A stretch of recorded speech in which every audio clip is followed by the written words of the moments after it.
are going to do a bit of a do's and don'ts about your personal statement. Again, there's lots of information about there about what's kind of the right thing to do and what's maybe not the best thing to do. But obviously, having read lots and lots of personal statements before, this is some of the things that we think are important. So yeah, let's go with Sam first. Is there any in particular that you think are good do's or don'ts for personal statements? Sure, I'll if you don't mind me starting with negative, I'll go for a don't. That's fine, don't matter. Which is that it's absolutely fine to be kind of specific about, you know, what your goals are and maybe even the kind of subject area that you want to be studying in your personal statement.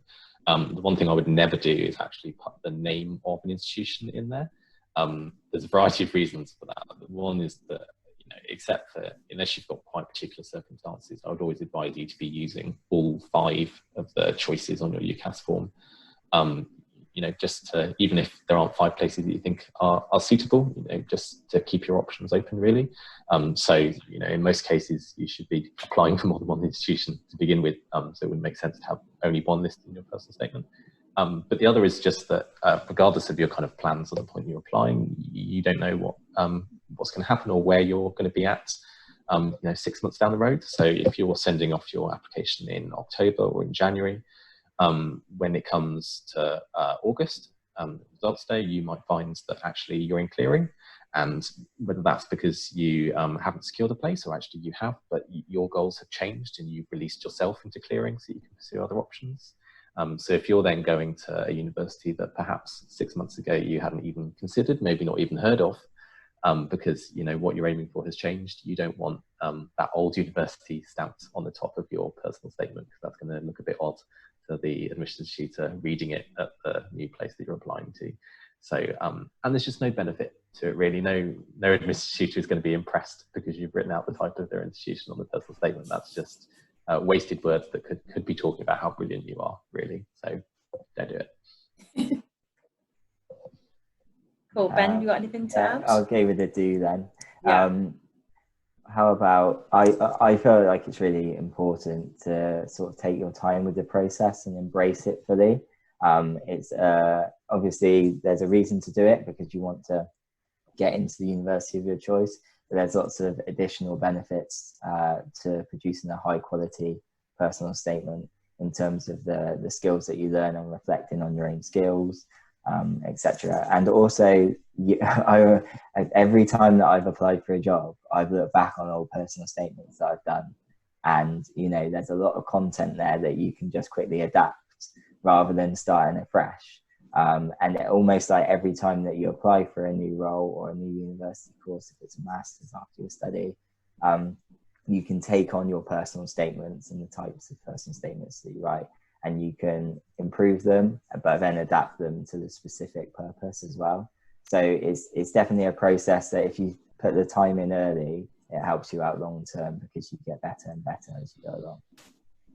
And kind of on that same thing of taking your time with it, what would you kind of say to someone if they're going through their personal statement, they're writing it for specific, obviously, like university or course, and they actually find that, for example, they don't necessarily meet the skills or the qualities, or they're not kind of sure about the decision that they've made?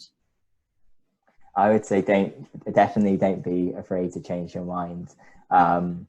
Through the whole process, really, through the whole application cycle, right till the end. It might be a scary time, and you might want to make sure that you're doing it in the right way and you don't lose choices and stuff. But I think it's a process that you go through, and actually your instincts are usually quite good, and you should almost trust your instincts. And if something doesn't feel right, then you should listen to that. And if that is the case, you're not on your own.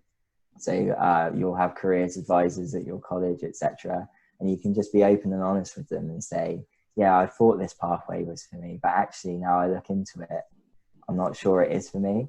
You might have an idea of what it might be. So it might be a minor change. It might be from like a business to an economics or finance sort of switch, or it might be a much bigger change. So it might be from a STEM pathway, so a science or a maths, to a more creative a pathway. And that all those are absolutely fine. As you learn more about yourself, things happen and things change.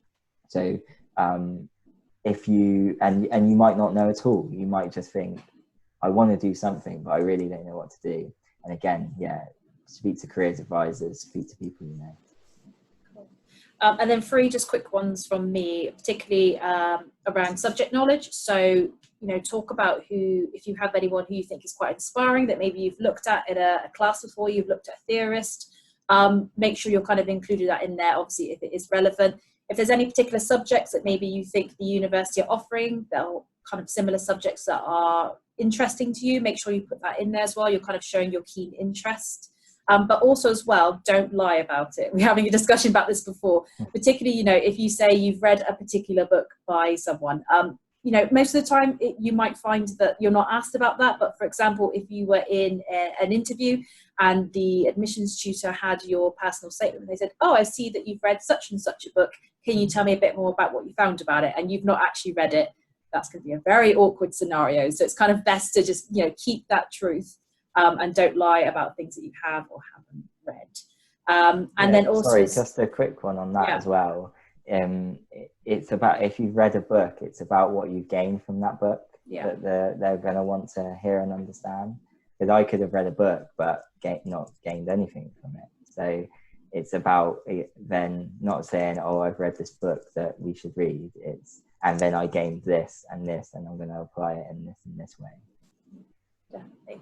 And then also say, one thing that I think we kind of talk about a lot when we are looking through or reviewing personal statements is give examples of your skills and qualities. It's not enough just to say, I'm good at communication, I'm a team player. Give examples of times when you have shown those skills and qualities, because, you know, anyone can say it, they are a good communicator, but actually, you know, put the evidence in to show that you do have that skill or quality.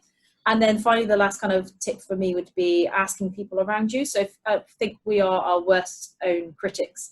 And sometimes we don't really know what skills or qualities that we have, but actually asking our friends or our families or our tutors, they can actually draw a lot more that we didn't realize. And 2 examples I have of that quickly is, particularly, I didn't mention it at the start, but I'm doing a master's at the minute.